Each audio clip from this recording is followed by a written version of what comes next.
এক আলেম উনি আগে তাবিজ তোমার দিত, এখন কয় ভাই তাবিজ দেওয়া ছাইরা দিছি এই কারণে যে সব তাবিজগুলো কোরআন হাদিস দিয়ে দেওয়া যায় না, তখন আমাদেরকে অন্য অন্য জিনিসের তন্ত্র মন্ত্রের আশ্রয় নিতে হয়।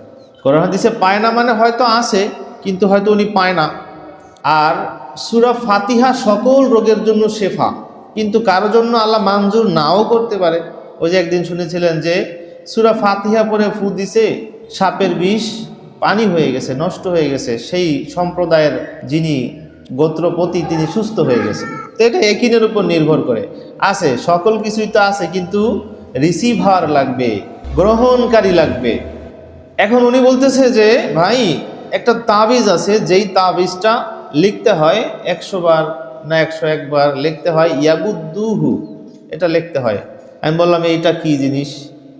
কয় যে এটা হলো একটা খারাপ জিনের নাম, এটা লেখার মাধ্যমে তাকে ডাকা হচ্ছে, তাকে ডাকা হচ্ছে। ডাকবে কাকে? ডাকছে কাকে?